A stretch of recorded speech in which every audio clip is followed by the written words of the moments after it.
Kunst and all. Hey, welcome to Kunst and all. We are Lorenzo Alberti, Nastazia Filippo, and Francesco Ricci. three dancers who are super passionate about giving you a peek behind the curtain of the art we create on stage. In this podcast, we're diving deep into what really goes into putting on a show. It's not just about the dancers you see on stage. We're talking about the whole crew, the orchestra, the costume designers, the health teams, the admin people, and everyone else who helps make a production happen. Exactly. We want to share the stories of the folks you don't always see, but who make everything tick. It's all about the hard work, the teamwork, and the creativity that goes into bringing a performance to life. This is Kunst and all. Just a little disclaimer for this time. This is gonna be a two-parts episode, so please stay with us and stay tuned in 2 weeks when the second part comes out. It's a little bit longer because we cover a lot of topics, and plus we just try to address all the questions and the inputs you have given to us. So we want to thank you again very much for all your questions. Stay tuned.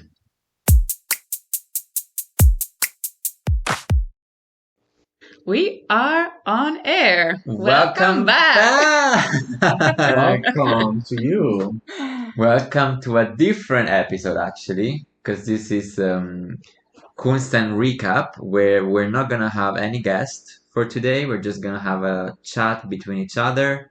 We're gonna have a Q&A from followers that reached out through social medias. We're gonna actually ask each other questions. Right.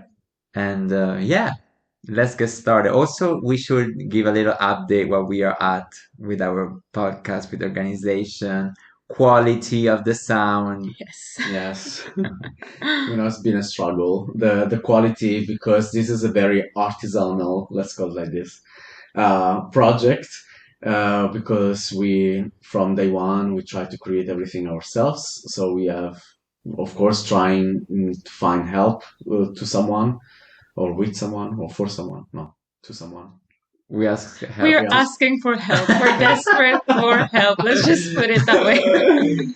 Sometimes, but yet, like trying to make everything right is still hard. Also because we don't really have the right tools sometimes, because we have no money to fund this project. So if any of you would be like kind to Please sponsor us. to sponsor and to give donations, we're open for that. To get better tools, so you can listen better to our episodes. Anyway, We have already recorded 4 episodes. And yes, we just want to now thank you all for the feedback that we received.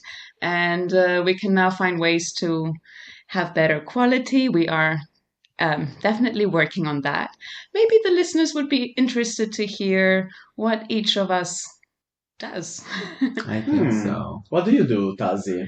I am mostly in charge of the editing. So Yes. a lot of that feedback was directed at the work I do. But this is super new for me. And I'm learning, and I'm so grateful of everyone that's been helping me. I've had people from work and you guys. I've had even a gift for my birthday, which was an online course for recording and editing. So thank you so much. No, you're incredible, and you have so much patience. Like everyone is asking to edit stuff, us. Because we are like at the tip of the iceberg, being like, "Oh, Tazi, this could sound better," and like you have to it's like a puzzle for you. But I am also a perfectionist and Yeah. a control freak in that way. That's So I true. do think it's something I enjoy. And yeah, you're always learning. I'm sending messages to Laura like, oh my gosh, I just discovered how to do this. That's a good thing about it, learning by doing, Exactly, yeah. It's the best. We're grateful you want to do this, because Yeah. also for me would be hell. I could never. I take care of the Instagram mostly. I organize a bit the question more or less, and then you guys give the final touches, advices. You also reach out for the guests? That's Francis' That's Francis. job, actually. Yeah, that's like I do, let's say, more the administrative work behind. meaning preparing maybe the documents, sending out to the guests, contacting them, and then Agreements. the agreements, the signings, the pictures, the signature, and everything Yeah. else. All this kind of stuff, which I love to do also. I think we found our way. Exactly, Shall it was we? like found our such a roles. balance. We But found our again, roles I in it. knew that day on the bridge what I was doing. I knew what kind of cast I needed for this. So You found very motivated yeah, and inspired people yeah, next yeah. to you, I'm really I think, grateful. which is good. And also saying this, it's important to say that yes, more or less we have some fixed roles and stuff we do, but we always come in hand when someone needs help. Definitely. Absolutely. Because yes. also, we're all busy with different stuff, so sometimes when we need the help, we're always ready to And I help each think also other. because we are close friends, we actually reach out through our WhatsApp group even at the weirdest time. Like it could be midnight, it could be 7 in the morning. Whenever anyone has an idea, a question, or something, an advice, we just write it, no matter what time it is. We Yeah, don't have a exactly. schedule. No, Yeah, exactly. no, it's very good. So I think we should So, move on with some questions between us, actually. yeah, who wants to start? Taz, you want to start maybe? Um, I could start. We've had some questions from our listeners, Yes. and yeah, very interesting, very mixed. So let's start see with what that something. chocolate box has for us Yes. Yeah. today. The question we received, first question: do you feel that being in a big renowned company, you lose dancing opportunities due to hierarchy, or you have equal opportunities in casting, disregarding hierarchy? Wow. Well, my career had very different experiences Mm-hmm. because in my first company, it was very clear who was a principal, who was a soloist, and who was a corps de ballet. So I would say yes, in Polish National, I really felt the differences. Not when people from outside were coming, though. That was a bit more. I remember Liam Scarlett, he picked me out of the corps for a leading role. So it was, yeah, great. I was learning a leading role. He created a soloist role on me, and I was like a second year corps de ballet member, something like this. Then I moved to another company, which were all on the same level, same contract. So it was fine. And here in Semper, I must say, I felt it was quite equal. Like it was fine.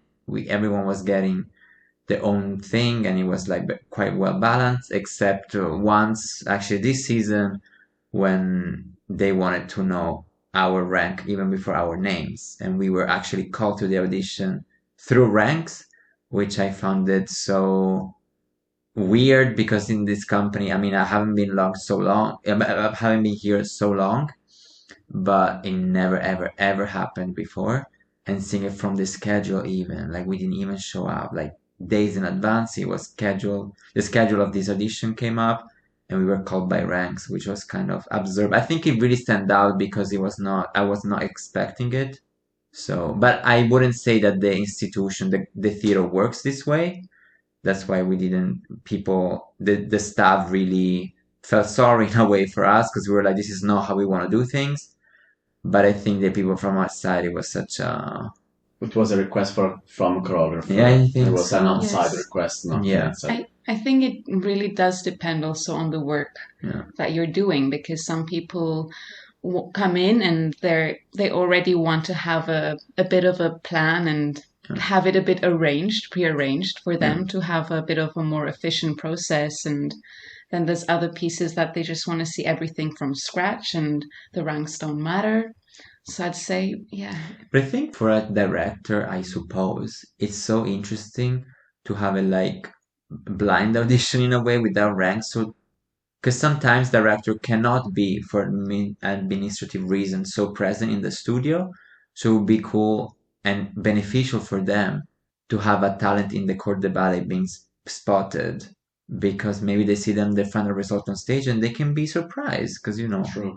it's not. And so it's very fascinating because people that come from outside are with us 24/7, really, like we spend hours and hours with them. So a director doesn't have the time to spend 24/7 with the dancer himself. And big companies like ours, we're many people, And so it's hard to spot people out or give that opportunity, because maybe you can give 1, 2 opportunities a season to a very young dancer. So Depends also on the role. It could be exactly, that they're looking for a very young dancer or exactly. a very specific look, height. Yeah. So I think this blind audition could be very beneficial for the tier 2. That's my opinion. I don't know. No, it's okay. It's a valid one. I also believe it is very relative, these questions, meaning it is not the same for everyone. Because there are, of course, certain people going to bigger companies and have still chance to do things, even though if they're part of a lower rank.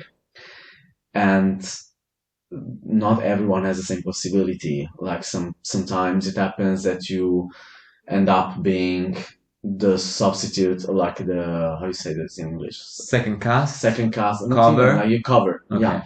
The cover of the corps de ballet for 3 years at least before you actually put a step on stage, you know. So it is very relevant, but it really depends. For my experience, for example, when I was in Milan at Teatro alla Scala, I joined there and I was very young. I was straight out of school. And through the 3 years and a half I spent there, 4 almost, something like this. Yet there was a very structured ranking in that company. Um, I I I was not even part of the company like as like a long-term contract. I had contracts like 6 months and then with a break and another 6 months and stuff like this. But I had a chance to dance a lot of soloist roles, for example, because sometimes people were just putting me in cast and stuff like this. But that's why I say it's very relative because this happened to me, but it doesn't mean it happened to everyone. Yeah. So I do remember that, and I'm very proud of that, and I'm also very thankful for those occasions. But I also was recognizing that I was privileged by having those opportunities. And the same when I came here was the same thing. You know, I came here and I had ups and downs. Though I always been used for many things in Semperoper since I joined, but it depends of some productions, for example, especially the most classical ones. Let's say sometimes I wish to do other roles which were maybe higher in rank, and sometimes I was asked, I was answered that I had to respect my rank, and so there were people in front of me. But then for other things, I was doing everything. So it was sometimes a really up and down, so not really clear. But yet again, I was very privileged. I danced a lot of stuff. It's very relative. But I also have seen colleagues of mine, very talented, being there, dancing stuff with me as well, but always then being stuck in the same rank for years when they actually deserved a promotion sooner on. So it really depends on people sometimes. Not people has like the responsibilities on yourself, but it depends case to case because they treat people differently sometimes. Yes, and it's also up to what they need in that moment. Now, I want to go a bit. You were talking, I guess, about your first company, which was a big company, but you also worked in a smaller company, Lorenzo. Yeah. And I guess you didn't have any ranks. We did not, yeah. And how was that? Yeah, was there still an Yes. insinuated Yeah, kind yeah, of yeah. ranking? There were the people, like, I was very, very lucky, but in my 2 years there, I don't think, oh yeah, for one production I danced core. The rest I was always doing the lead. And people that never did some people never did or get the chance. So yeah, I must say, in my experience, even though in that company I didn't have ranks, in Schwerin I was always very, very, very privileged. But on a technical side, were you paid the same? No. You see, We also also that had was the, different. yeah, Okay. it was based on experiences and years in a company, So What about seniority. seniority. what Yeah. about the roles you played? They were not getting extra. We were not That getting was, extra money. I guess also maybe in the more creative works that maybe it's not so story based. It's hard to rank some of these Yeah, ballets. absolutely. And for smaller companies to have an MFAB unit solo contracts, Mm. it's easier because you know that's the budget and this is what you're gonna pay. people, and in corps de ballet, for example, in Semper, every time we do anything extra, a more featured role, that's extra money. Yeah, as an Fabiune solo role, you actually have many less restrictions Yeah, in yeah, your yeah. contract. Also, as working hours, as free days, as Yeah. so many things. So actually, they can use you, much more easier. It's Yeah, it's more beneficial for them. It's cheaper. It's cheaper. Yeah. Yeah. But one question, continuing this, what do you think about ranking? Do you think this is something that going on with the years we should stick to it? Or do you think, as Lorenzo was saying before, that when choosing for a piece, people should be chosen out of the moment, out of like what they can offer, and based off maybe what they're giving in the exact moment, and not just because they're part of a rank? I've had this conversation with a few dancers, including you, Franchi. Mm-hmm. It's a bit complicated, I feel, because we've worked in this structure for so long, and especially when it comes to ballet, like staging ballets, where you have the principal role, then you have the soloist roles, and then the demi-soloist roles, and then the corps de ballet with maybe some two solos here and there. It's There is a ranking within the ballets themselves, and I Exactly. think that's where the ranking kind of Should belong. Yeah. And also, if we look at it a bit more on the company side, regardless of what we're performing on stage, the ranking is a way, because yes, it's a job, it's our passion, it's what we love to do, but it's also our work. And with promotions and ranks, there is a very clear definition of knowing how you're moving up. You get a promotion, you get a raise. So I think it creates a bit of an outline for the dancers themselves and maybe the people above to know how to envision you, in what responsibilities they need to give you having this rank. Of course, now I think it's a bit different because we see it a bit more often in contemporary works. There is not that ranking system very often. It's very much either a collective work, you have individuality, we have a lot of creative new work, and I think that's where it becomes hard. And I do think what maybe Lorenzo's way of thinking about it as in who, maybe it should be based in the moment and depending on the role. It's hard because these two things I feel really clash, like what goes on stage and what is in the company side, the administrative side. Yeah. I think also my perspective changed within times, because when I was in Polish National Ballet, we never auditioned. Like guests were coming to watch class, and that was it. And then you had the casting.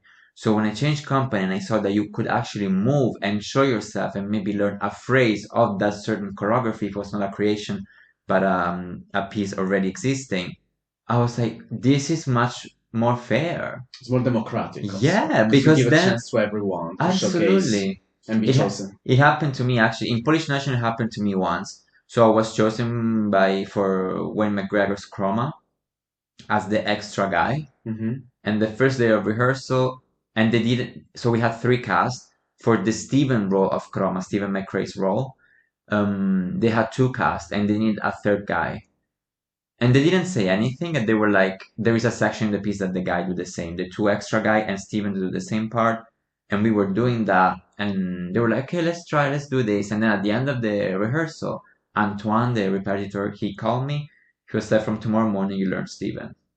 So then I was like, you see, if they see me moving, you have even corps de ballet can fit in certain roles, can arrive to something. Totally. So after he saw me moving in the style, he thought I could have a future role. Yeah. So again, when I move, then I change. Also here we do that in a way that we audition with the person on the material that is the choreography require. And this is way more fair for me. And that makes sense.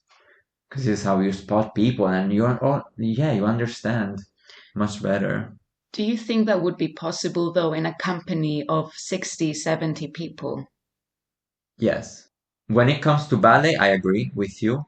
I'm talking about neoclassical creation. I mean, creation depends. Because if a classical creation, what are we gonna do? A variation by one? No, absolutely not. But yeah, when it's like neoclassical and modern, yeah, even if 70, yeah. Work 6 hours, focus one day fully on audition. You do 3 hours with 30 dancers, 3 hours with the other 30, and then you know. And also, as you said before, Tazi, anyway, in the classical ballets, there is already a rank inside the ballet because often we have the principal roles for men and women, and then we have the soloist roles, and then the demi-soloist roles, and then we have the corps de ballet. So there is already a ranking there. Yeah. So what is the need of having a ranking set up in a ballet company or in another company? I don't see the reason. And most dangerously, what I've noticing lately is that people sometimes care more about getting the rank up than what they're about to dance on stage. Amen. Yeah. Their focus goes on receiving the promotion rather than focusing on what they're dancing. But even That the scares role. me. Exactly. Like they want to succeed in the role to impress someone else, the director, to get at the end of the season higher in the ranks instead of focusing on the actual performance and role. That's why exactly, but that's why I think like a company with no ranks then also will motivate everyone Yeah. because you could always maybe be chosen out of the many. Right, You know, you at least let's say increases the probability of being chosen for a piece because you know that you belong in a ballet company. You belong within 60 people and yes, plus minus, but you all have the same right to access to certain roles.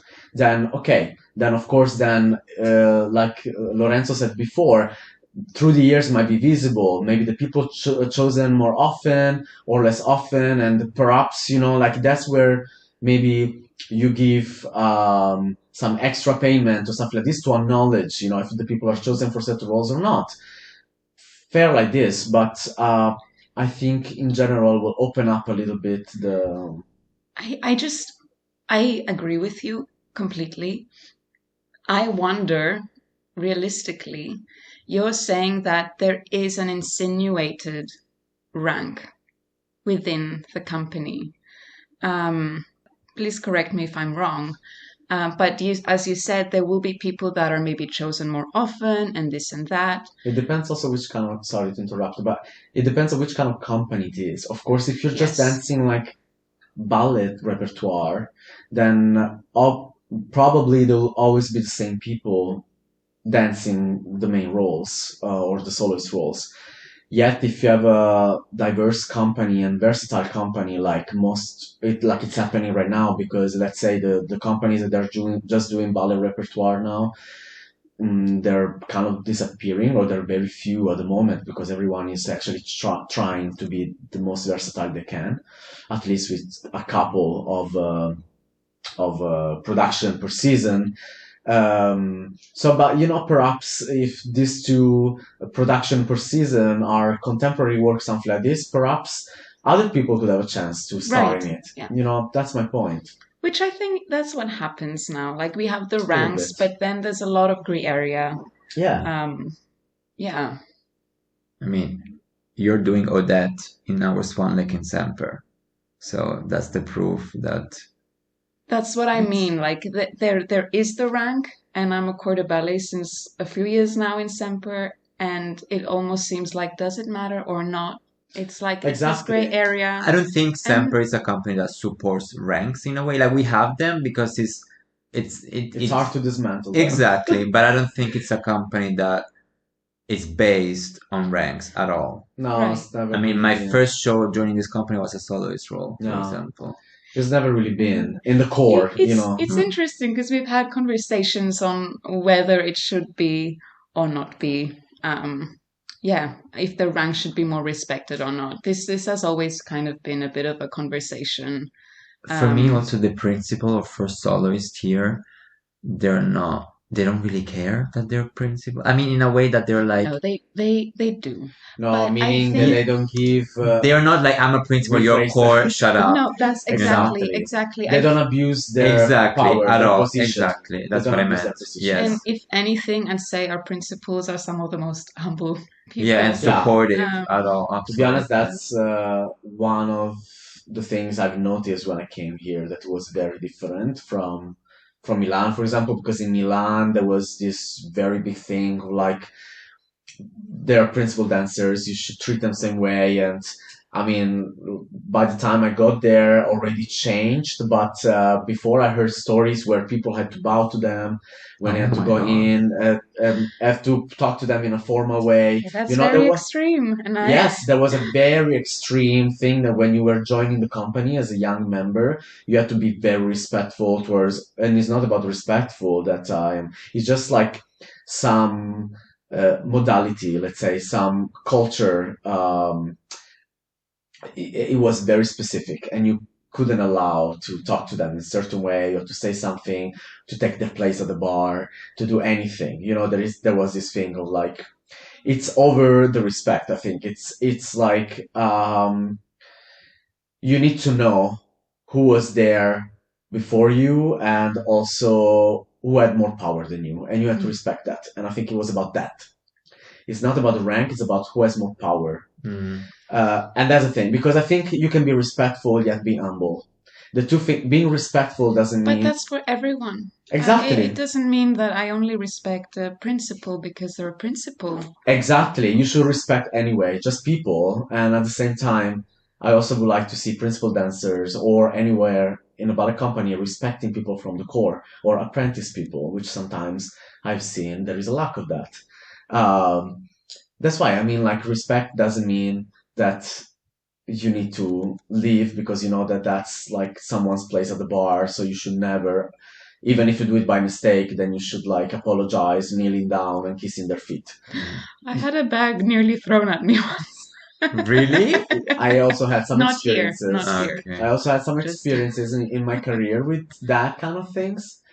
And that's for me, it's a little bit of a stretch. It's a bit of an extent of like, okay, right. You can just tell me like, do you mind if I stay here because I like to be here? And of course, if I'm a respectful person, I recognize you always been there. I say like, oh yeah, sure, no problem. I'll move out.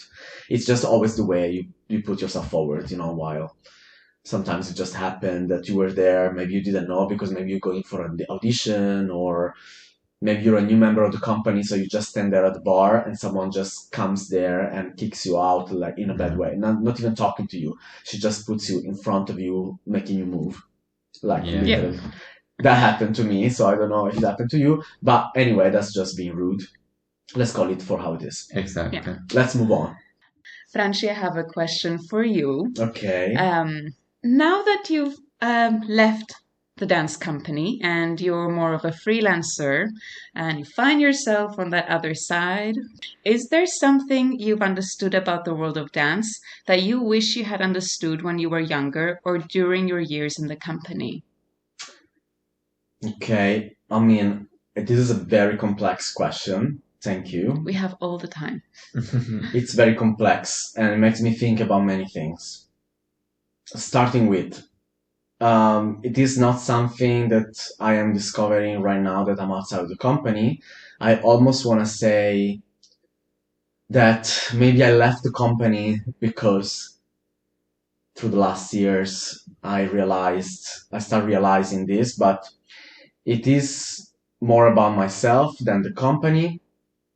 Although, or the company, or anyway, the dance world, the dance company.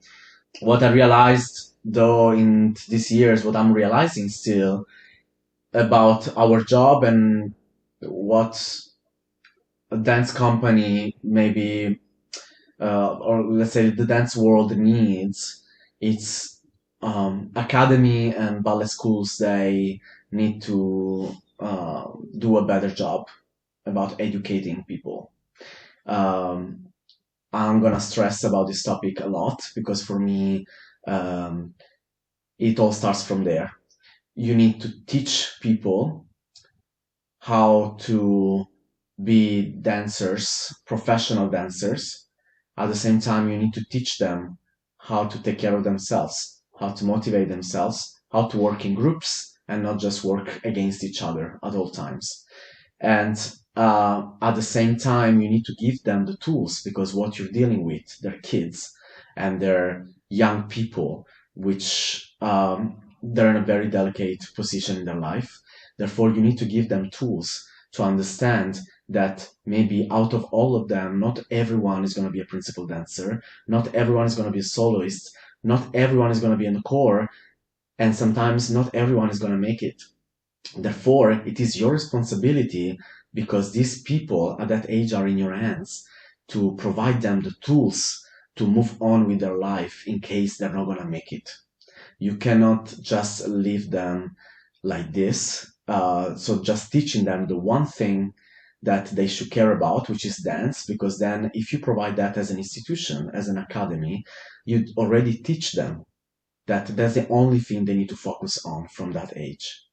And I think this is wrong.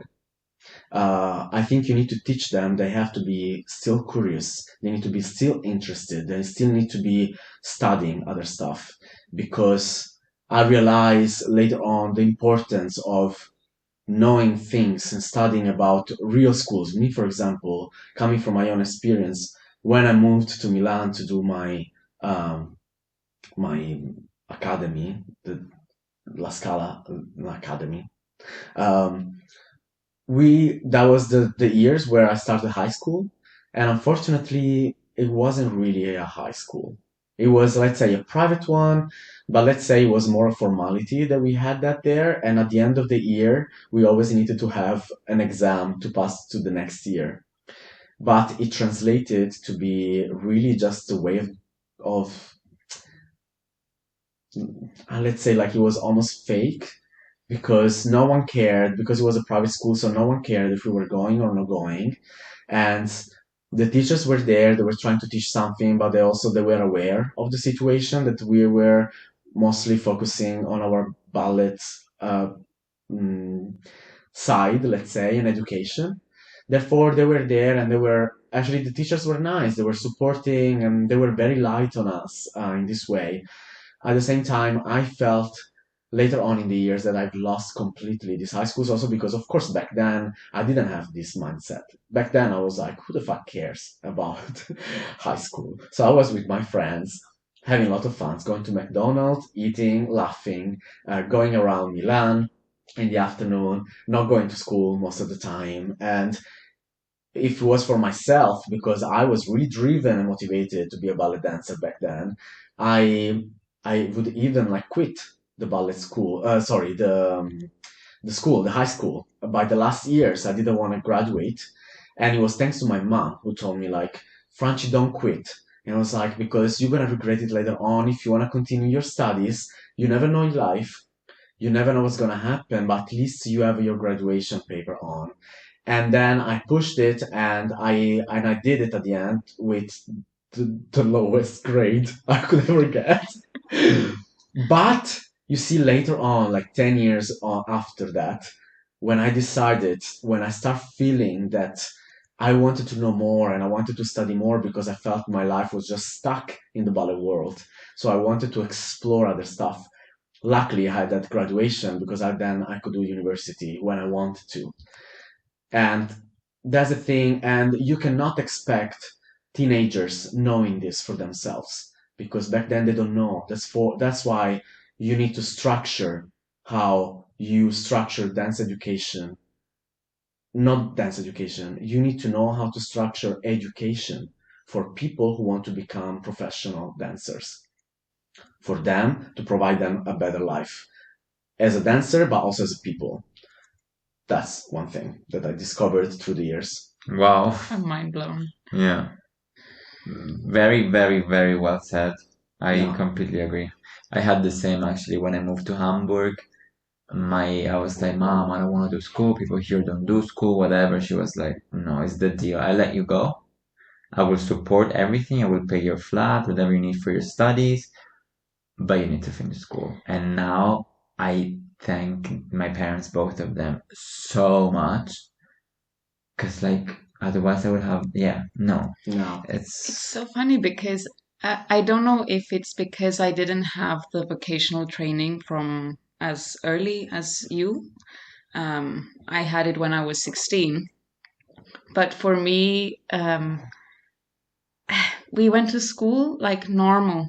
And then we had our any other external activities like dance or if you wanted to do football, whatever, after school. So education was always important.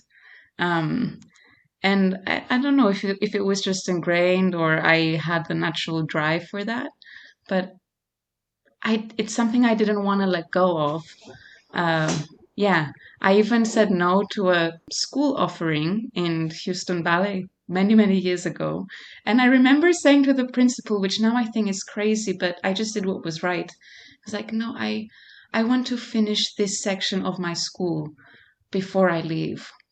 Yeah, and maybe it's just we live in a little bubble, this island, that it's not so focused on dance, but yeah, I don't know. No, but also I want to say that I think things a little changed now. Also in the same school I've done, I think now already from years after I left, like a couple of years after I left, they changed the structure. So I think Okay, now they have a bit more structured high school where they are obliged to go. Things changed.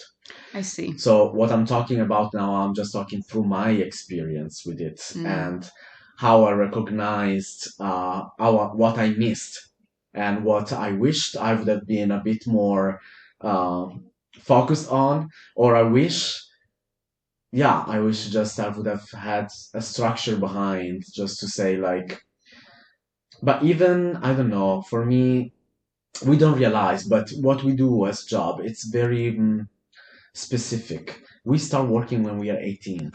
We start working right out of school. If it is 18, usually it's 18, 19. Usually people start working in real jobs because they finish high school, then they go to university, then they work. So usually they start working when they're like 23, 4, 5 for certain even jobs. 30. Exactly. Then it depends if there are more years of study, even around the 30. And that's the thing. It's like I am now 36 and talking to my mom why I wanted to quit and why I want to transition to another job and stuff like this. I told my mom, I was like, Mom, I'm doing this since 30 years because I started learning dance. I started learning how to do time use and play when I was 6. It's 30 years I'm learning about this topic. And I said, like, I felt I spent my whole life just doing this. And I said, like, I am curious to know what else I can do beside this. It's my own challenge, to take on board. I'm not saying with this that everyone should have the same mindset. Absolutely not, and I love and I respect people that there are still lots of passion after so many years and they still want to go with it all the way. But at the same time, there must be more support for people that they don't feel like going on their whole life until when they die, when they're maybe 80, 90, if they're lucky, just with one thing in their life. mm. There needs to be a bit more support, there must be a bit more education, and yeah, just this.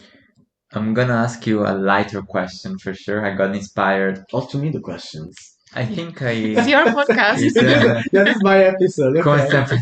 Francesco. Jesus.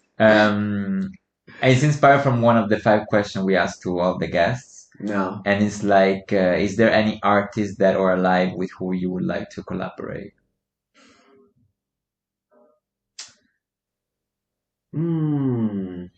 Singer, writer, anything, actor, dancer, choreographer, anything really. It is a very hard question also this for me. I never managed to answer questions when they're like, is there someone or like who's your favorite dancer? Who's your favorite actor? Because I feel like I have many somehow, and then the moment when you try to answer, you never know. You forget all of Yeah, you forget all the Yeah. names. I want to say I'm sure there are there. I cannot name anyone, but um, I don't have an answer. I think. Okay. A non-answer, it's an answer. So I take it. I take your, I don't know. And you, Tassie, actually, do you have I'm anyone? struggling. This whole time I've been thinking about who I would invite. I would have I see I translate that question to who I'd like to invite for a brunch. Sure. And I'd have brunch with my own dance teacher anytime. But something that um, has been coming to my mind, especially since my studies, is I would love to have a big conversation with all the big entrepreneurs of like ballet and pedagogy. So I would have over Vaganova and talk about it, Bourneville, and let's Oh, discuss. I would go that far. I'd have you mean the Balanchine over. historical ones? Yes, I'd Like have them. the pillars. Yes, I would have the pillars of ballet, and I would make a nice dinner To be honest, I think they would be mad.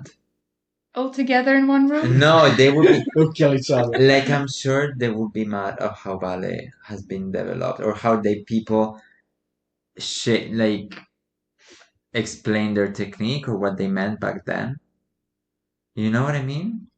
I think we'd need more than one dinner to discuss Yeah. this. Yeah. But yeah, I think they'd be like, that's not what I meant back in the days. yes, and this is what I'd love to Yeah. hear because I do feel that in a way we, you know, through videos and through just spoken word and, you know, it's a bit like the telephone. Yeah. I think information can get very interpreted, which is fine. I think it's part of evolution, but I would love Yes. to hear just the original Yeah. intention and their, what their vision Yeah. was. Right. I thought actually about maybe someone I would like to collaborate with, and actually Tazi gave me a little bit of spark in that. I think I would like to collaborate with Simon Sinek, but just because I would love to talk to him about leadership Mm-hmm. in a dance world. What does it mean being a leadership? And since this is a person I estimate a lot, and I listen to a lot of his stuff and conversations. Yeah, I would love, and he likes dance, he likes ballet because every now and then he puts like a little bit of magic on Instagram, and then he shares like videos of dance companies and stuff like this. Okay.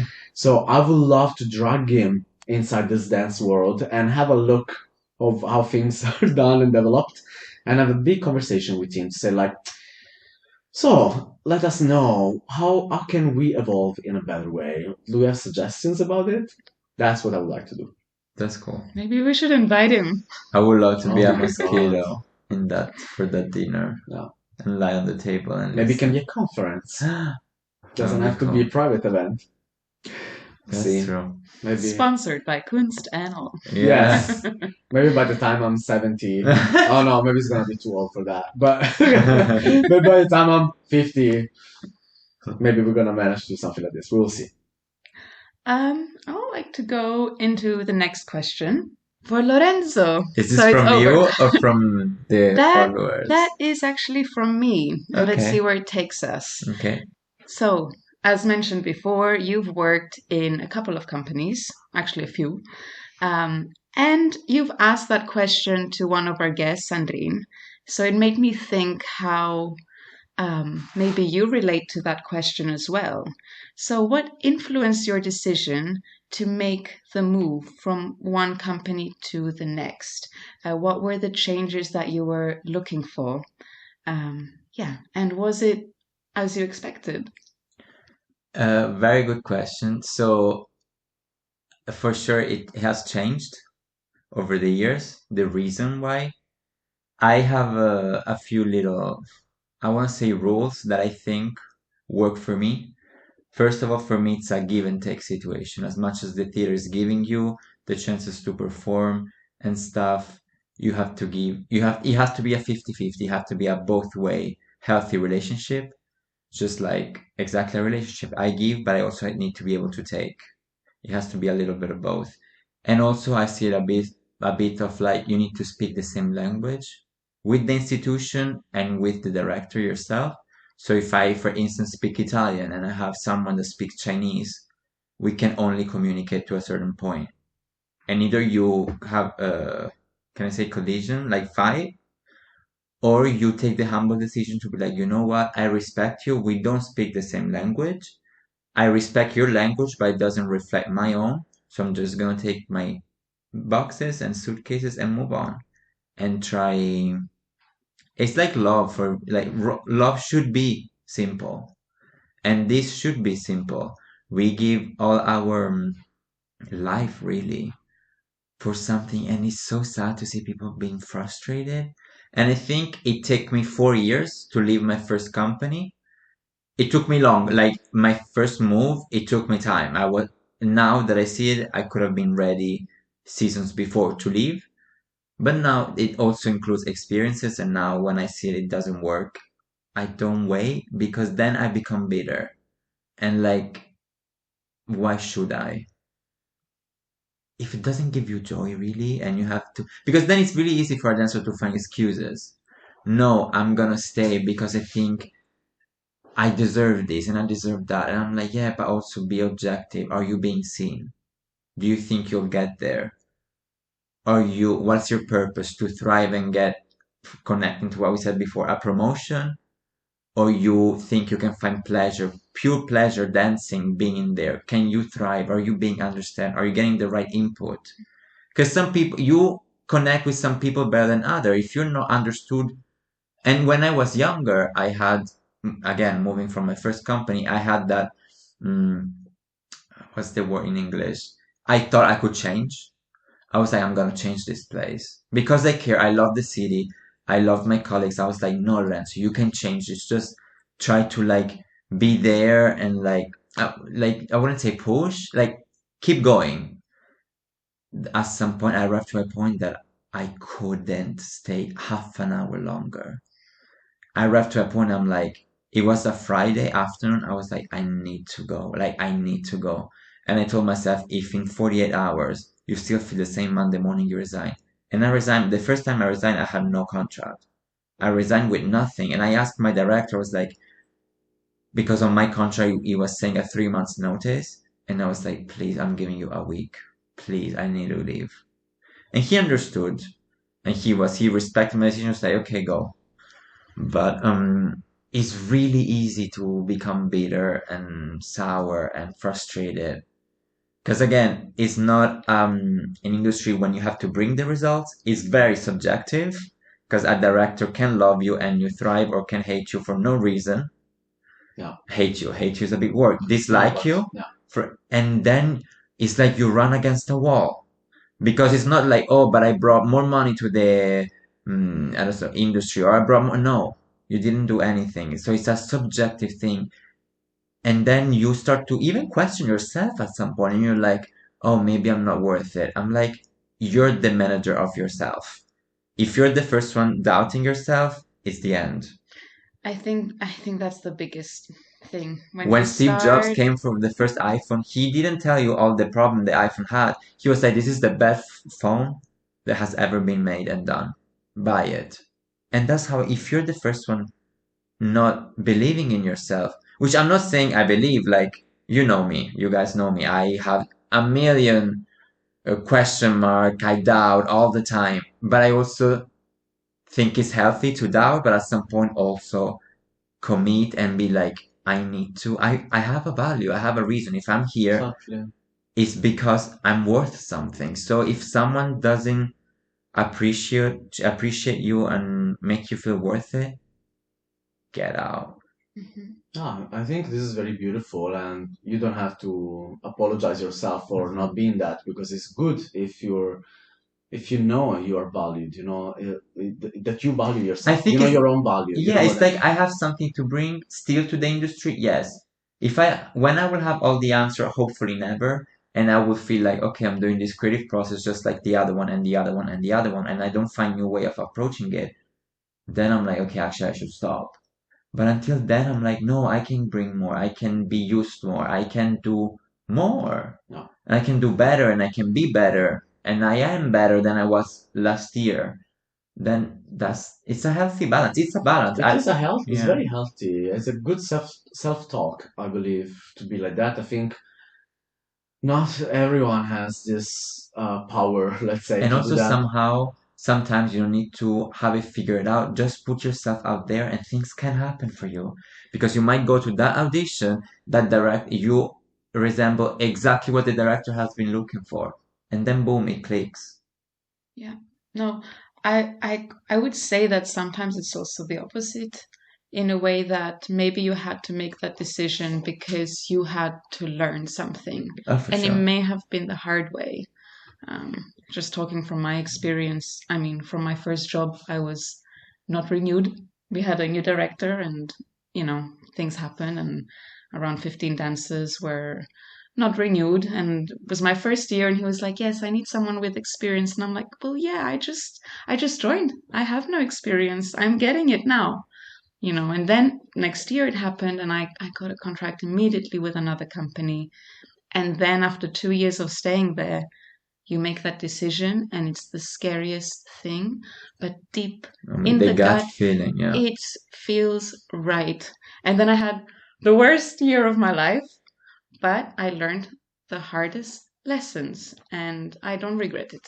I'm also someone like, if you ask me, should you follow your gut feeling? I will always say yes. Always, always, always, because you will have that voice later. It was in another company that I was from the season before thinking, should I go, should I stay? Guys, during bar, I couldn't pick up combination because I was thinking, should I stay, should I go, what should I do? And I was not present in the moment at all. And I mean, I didn't put myself out there at all. I didn't. I was like staying there, be like, should I stay? Should I not? Because I was getting opportunities. So I was kind of happy. I didn't like the way they were rehearsing with me. So it was hard to really take the courage to do it. But now, like, if you have that gut feeling, for me, it works. Also, I'm someone, to be honest, I have a very clear vision with what kind of choreographer I want to work with. So for me, at this stage in my life, it's harder to come down to compromises. I can, with toxicity, things like this, I can find a way, which is not healthy, but it's my way, personal way. I can maybe ask for help from outside and stuff. But if the repertoire is not what I want to be doing, I feel when with the right repertoire, I can go up and tolerate a bit more this toxicity that our industry brings. Which you've learned through I've experience. learned. But for me, repertoire is a big thing. I'm not someone that I'm like, oh, I like to dance just anything. No. Because I've worked with choreographers that make me feel so alive in my life that I'm like, I don't want to settle for anything less. Why should I say, oh, I feel okay when I can feel amazing? So yeah, I want to work with certain choreographer. One of them is Marco Göke. I told Marco himself, I was like, I'm so almost pissed to the fact that I never felt on stage the way I felt dancing your piece with anyone else. Anyone. It's Find like, it in your chords, oh like my God, it's it like beats your body. addictive. And I love his stuff, but watching it. But the first time I remember it was a dress rehearsal with costume and lights. The atmosphere, I was doing that. This piece started with my solo. I was running in and it was Hungarian dances, this incredible fast music. I have a super fast a minute and a half solo, and you were there. It was addictive. I was like creating I don't know. I went somewhere else. Really, it was That's just nice. so. That's lovely. It was amazing. I didn't even know where I was. I didn't know where the front was anymore.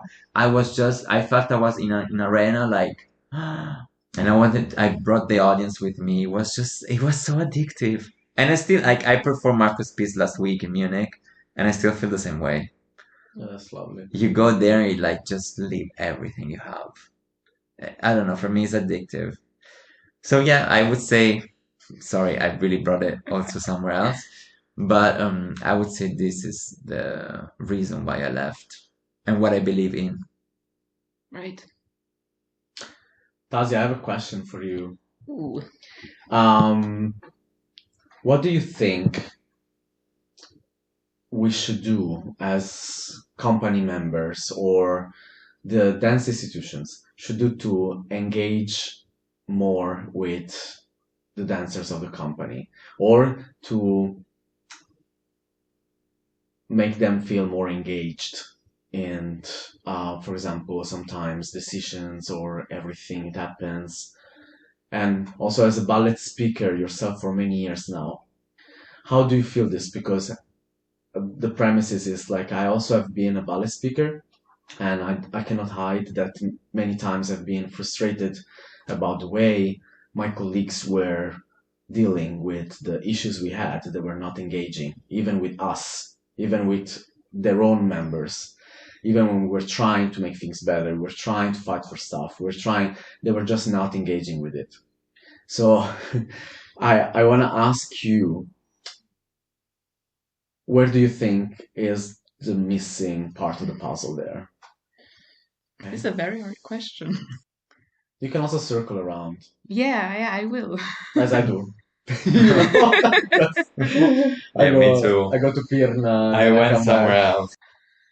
Experiencing it from the side of a representative, as you have, and we've done it also together, I think a very common thing that we've discovered is the lack of transparency. Sometimes the dancers feel that we're not in the loop with what is happening. And I think we all care about our futures and we would like to know what's happening, even if what is happening is not clear.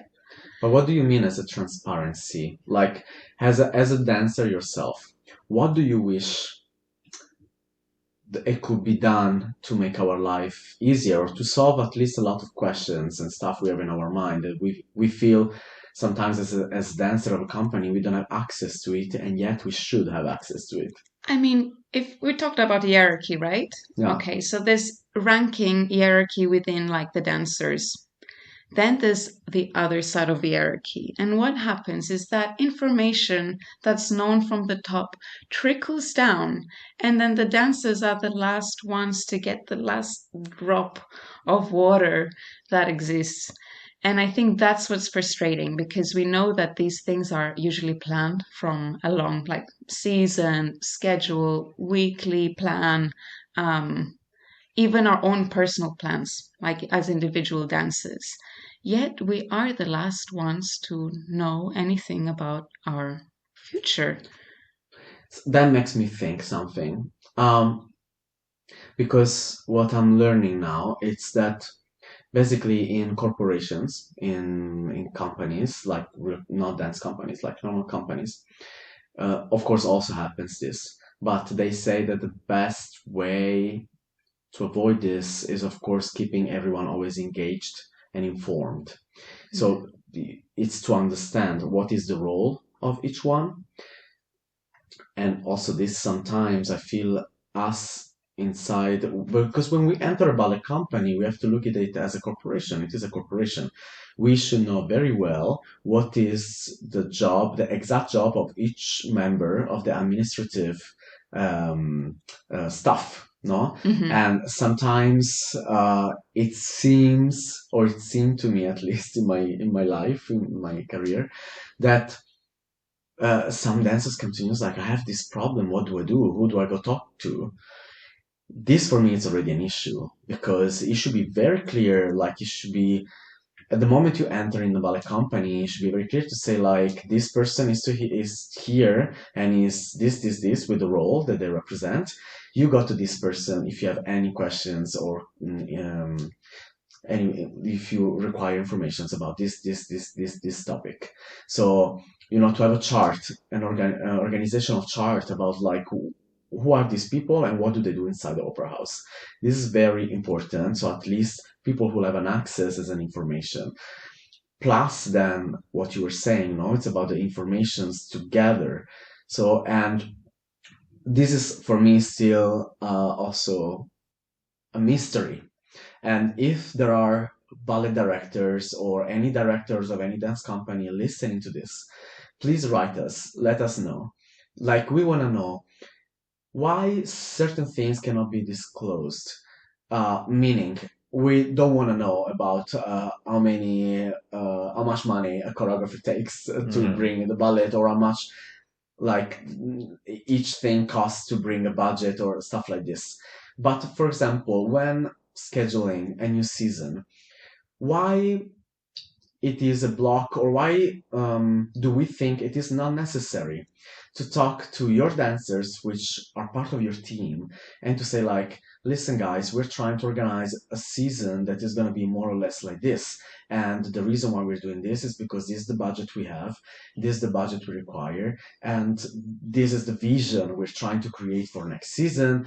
Yet you need to know things might change because nothing is set, but we want to discuss about it also to give, why to not give a chance to the dancers to have a voice in it. Especially nowadays that we already spoke to Michael in his episode, that every theater is doing almost everything. It's not like if you need to watch Ballet, you go to New York City Ballet. If you want to watch Killer, you go to NDT. Everyone does everything right now. It's as a dancer, we also want to plan what we want to do and how our season is. So you could expect anything. I've seen theaters going from like super classical repertoire to like super modern to mixed again. Like I don't understand this secrecy. Is that a word? It will affect also the dancers then, because then you have people leaving in June when you could have people like 6 months before being like, listen, actually, what your vision is for in next season is not what I want or is what I resonate with, so I might go. No, you have to wait the press conference that they really announce the season, and then there you need to run to audition if you don't like the direction the theater is going. But some of that information is disclosed and cannot be shared until there's like a signed contract. So No, it's not. I'm not pointing fingers against theaters. I'm more saying I wish the industry would just work in a different way. But I'm not, I know that some things contractual wise and stuff like this are like that. I just wish there was also a bit of transparency in the field in general, in the industry, being like, listen, our vision is, I I don't know many directors being like, in 5 years, my vision is this. We're getting this ballet now because then we want to get that big ballet of this choreographer, you know? It's very like, have this, be thankful because you're getting this. I'm like, yeah, I'm absolutely thankful. But also, like, how do you keep me curious and interested as much as you're keeping the audience interested? How do you keep all your position full as much as you're keeping all the position sitting in the theater full? But I agree. And now we're looking at like the big, like overarching issue, which is communication, transparency. But you're talking about how it can keep dancers engaged and motivated to want to do their job and come into work and give their fullest. Yeah.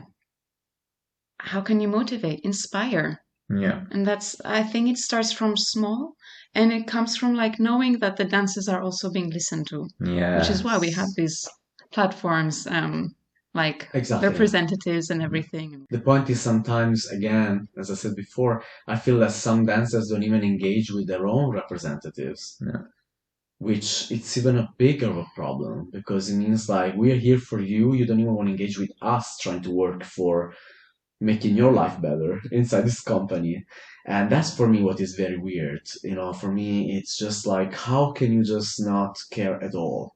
I have a feeling that's because they give up, which Either is sad. that's the thing Which that is I was gonna sad. say. So sad. I feel that some people maybe are trying to protect themselves from, yeah, maybe any negativity. Maybe it's a rough time at the company and they just want to take a little step back. Some people actually don't care, but then they complain a lot. I'm gonna take that out. No, but But so also, do we, sorry, Laura. But so in that case, do we need someone to, do we need someone to talk to us or like to lead us that explains the importance of being a group? yes, The absolutely, importance yeah. of being together. And you cannot, from the high of your seat, saying, like, you are all dancers, you need to all stick together, you have to be all together. That's for me not what I mean. But For me, also, it's like you as a director, with your staff, with your ballet masters, with the dancers, you say, we are a group. Mhm. We are going somewhere. We have a goal, we have a vision. yeah. We're going to try to bring that on together. That's the only way for me you can get people engaged. Maybe I don't know if it's gonna work, I know some corporations who are using this kind of methods and it works. And I wonder if it is time, maybe in 2025, guys, we are in 2025, that we start looking a little bit outside our beautiful windows in our theaters and see how other corporations do. Because anyway, it is business. As long we want to put it on, it is art, it's beautiful and it's great and we all love it, we all die for it. Absolutely. We're going to continue doing that. At the same time, let's look at the reality of it. We are dealing with money, we are dealing with politicians, we are dealing with contracts, we are dealing with a lot of stuff as a corporation. Therefore, what do corporations do when they have this kind of issues? Let's talk about it. I Let's agree learn something. to open those windows, like you said, this metaphor to open the windows of the theater, because again, changing many companies and seeing dancers in those meetings, they just complain. Very few bring solutions. I'm like, great, you're complaining. What's the solution? What would you fix? Quiet. And then you hear crickets. And I'm like, well, right, have your point of view, express it. But if you want to make a change, then also bring some solutions to the table.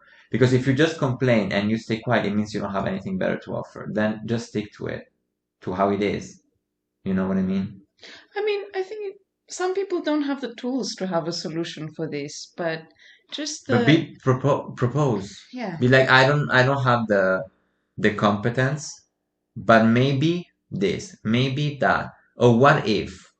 Or you guys think if he did that is because this and this and this. You know what I mean? But this is also a skill, Laura. This is a skill. It's like giving feedbacks is not something that everyone knows how to do it. I know. That's what I mean. It's like, that's what I mean about education. Mhm. That's what you need to learn in school. In school, you need to learn how to give feedback, how to be able to talk, because you don't talk. You, in ballet academies, in ballet, you just shut up and dance and do your tendus. Yeah. You need to know how to speak. You need to know how you need to do auditions. You need to know how to want to present yourself when you're going to your first interview and you're 18, 19, and they want to maybe talk to you and you're terrified because you don't even know what to say. You're even afraid to say your name. So what about that? What about some coaching about I this kind of agree. Love it. stuff? Yeah. Because also the thing is that when you're auditioning, as much as they audition you, you're auditioning them. As in, like, do you want to work for these people? Is this boss your kind of person? Like, you know what I mean? And also, I I think that love is that. crazy. Yeah. Is crazy is that they don't tell us how to negotiate a contract. No, We nothing. say No. yes, we don't even know the my first contract. I said yes, I didn't even know my salary. I didn't know my salary. Which I am not saying because also it could happen that maybe you do school in Italy and then you go work in England or you go work, so things could be different, stuff like this. But in school they should teach you the minimum of, like, listen, at least on the last year you do it, when Yeah. you're 18 and you're about to graduate, they should tell you, like, listen, you're going to encounter this and this and these problems from now on, not problems, you're going to encounter certain aspects of, like, being An adult. an adult, Yeah. because you're gonna have a job, you're gonna have a contract, you're gonna do it for yourself, no? So make sure that anytime someone is proposing you a job, please check this and that. Check you have an insurance, check you have that, check you have that. Giving you tools. Yeah. Giving you tools to be a ballet dancer, but also a ballet dancer that knows how to leave, knows how to have a contract, knows how to negotiate, knows how to talk, knows how to have interviews. Not just a ballet dancer that knows very well how to do a beautiful variation, which we all stand for and we all love it. Yes. And next to that, how can I also stand for myself? No, but also Who's gonna like teach me this? have your teacher saying like, yes, you've done Medora for 5 years and your variation looks incredible. But if the theory is doing Corsair that year, don't expect to do that Medora. Have the humbleness to be the core. Look at who's doing Medora. Appreciate that. And also, a side note, learn how to, unfortunately, because it's a reality that people get injured, jump in. Get the video, jump in, be reliable. Because things you need to prove, sorry to say, No. It's your things chance. before. Yeah. Yeah, and it's like, don't expect that someone will come in the company, take your hand and be like, I'm gonna teach you all the ballet. No, get the DVD, you know. Anyway, but let's hope For change. For change, I think we do need a change. Tazi, can I ask you something? Oh yeah, go for it. So you have changed a few companies and ballet school, and being your friend, I know that when you went to England, it was your dream to join one of the English companies.